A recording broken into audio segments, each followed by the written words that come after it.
All right, this is test number 1 from the spring. Again, we're through section 5.6. This is part 3 of 3 parts. Number 26, we're determining if these lines are parallel or not.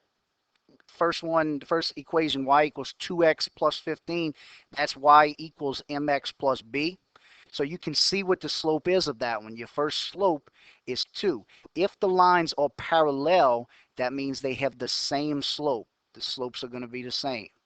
So we have to find our slope of our second equation. It has to be 2. Otherwise, they're not going to be parallel. So we take that equation, negative 4x plus 2y equals 12, and we find that slope. Move negative 4x from the left side to the right side, and you have 2y equals positive 4x plus 12. Then get y by itself by dividing by 2. Since it's multiplying, it'll cancel out and leave you with y. Divide both of the other terms by 2. 4x divided by 2 is 2x plus 6. Y equals mx plus b. You can see the m value of that second equation now is also 2. They both have the same slope. Therefore, they're parallel. Where it says to explain why they are or not parallel, your explanation would be that they have the same slope, which is 2.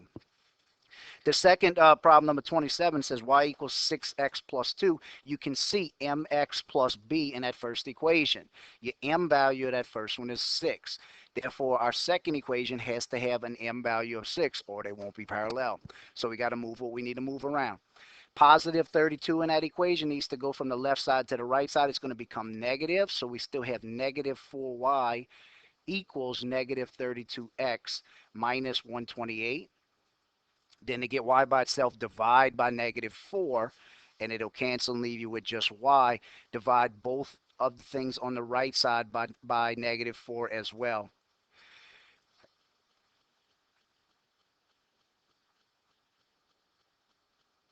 And then negative 32 divided by negative 4 is going to be a positive 8x.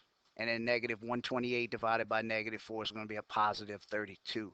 So which equation is y equals 8x plus 32, or y equals, now you can see mx plus b. The important part being the m value, you can see that its value 8 is different than the first equation's value of 6. So they are not parallel. Reason being they have different slopes. 28 says write an equation parallel to these lines given the point. Again, parallel means it has the same slope. That's the important part.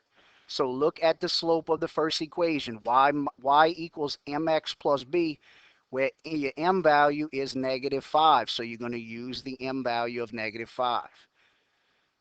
Then we're going to write an equation. We have a slope and we have a point.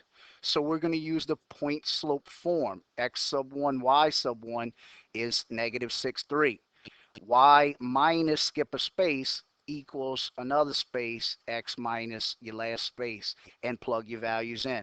Y minus y sub 1's value is 3, equals m's value, which is negative 5, times x minus x sub 1's value, which is negative 6. So you only have to make one change. Change x minus a negative 6 to plus 6.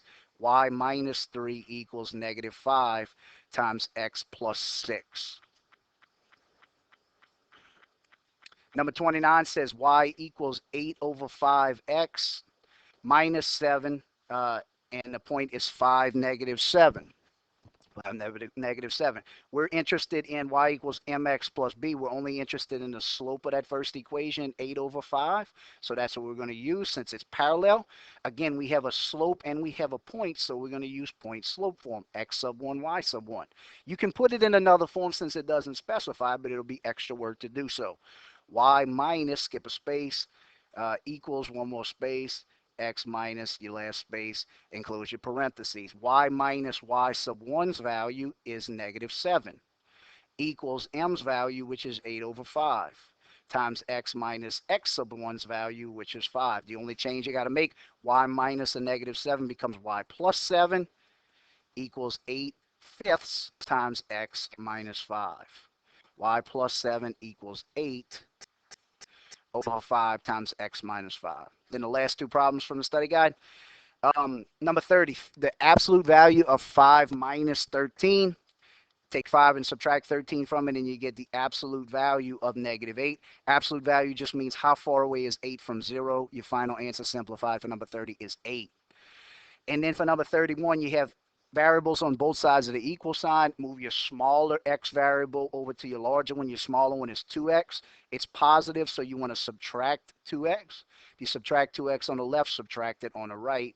5x minus 2x is 3x. Bring down your plus 5 and bring down your 8 on the left side. Move your other term to the other side. You have minus 5, plus 5, so subtract 5. If you subtract 5 on the right, subtract 5 on the left. 8 minus 5 is 3 equals 3x. And then to get 3x by itself, divide by 3 on the right, divide by 3 on the left. X equals 1. So for number 31, x equals 1.